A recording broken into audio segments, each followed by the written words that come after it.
Welcome to what is almost certainly the oldest traumatic cataract I've ever seen. This gentleman, probably 50 years ago, was hit in the eye with a hockey puck and then slowly lost vision over those ensuing decades. So we can see problem number one, he's got severe meiosis. We're going to solve that problem with iris retractors here, placing those to expand the pupil. I like this diamond pattern, gives you easy access to the main incision. You'll notice right away we see a little bit of zonular loss almost for sure here temporally. We sort of expected that given trauma. Given it's white, we're going to have to put some trypan in there to stain the capsule so we can make a rhexis. That went relatively uneventfully. Now, it's a white cataract. You never really know whether these are going to be one of these ones that rips when you try to cut into it. So after we make the incision, we're going to go in here with a 25 gauge needle and sort of stab the anterior capsule and aspirate immediately. You see immediately the whole bag deflates. You can see now we've got zonular loss temporally and inferiorly here.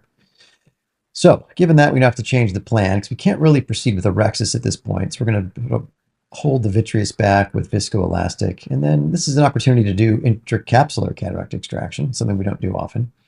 But the zonules are mostly gone already, it looks like, and there's not much lens here to get out. So we're going to have to expand that incision that we have already temporally. You could make a new one superiorly or go back to the sclera. In this case, we can expand this one a bit. It'll help us later, as you'll see. Go ahead and aspirate the rest of that liquefied cortex. You can see we're left with this sort of a little bit of a dense nuclear nugget here that we want to get rid of.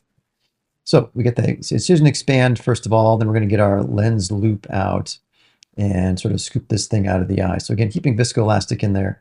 Didn't make that quite big enough, so we're going to enlarge this a little bit more and then go back in with the lens loop. Plenty of viscoelastic to protect the cornea, protect everything else. Get the rest of this lens part out with the loop again. And now our lens is out of the eye. So we have to clean all this up. So there's almost for sure going to be vitreous here, a little quick sort of vitreous cleanup at the incision, so we don't have that coming out. And then we need to suture close this incision so we can stabilize the anterior chamber for the next steps of the procedure. All right, now we've got that suture closed. We're going to make new incisions, tiny ones here for the anterior vitrectomy. So as always, irrigate high and cut low. So we're going to keep the vitreous posteriorly as much as possible.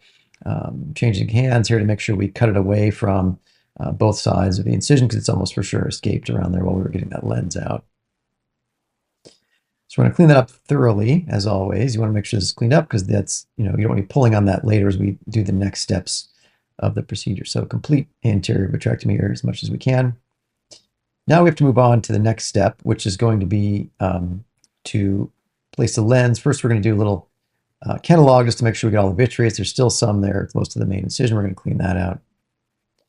Then we're going to think about a lens next. You could suture something in. You could leave it aphakic. In this case, we're pretty well set up for an anterior chamber lens because we've got this large incision over here on the side. So we're going to get the chamber stabilized again. Take out these hooks that are holding the iris up, which we don't want. And then we're going to put in the lens glide and then insert our anterior chamber lens. So this case, I like to make sure we keep that glide in there all the way so the lens rather does not get caught on the iris. Now we're going to suture that closed again so we have a stable chamber now that the lens is in there. So now that that's done, we're going to bury those sutures so we don't have irritation for the next several weeks while we wait for this to heal up. And then again, we're going to go back and clean out any vitreous that might be in the eye.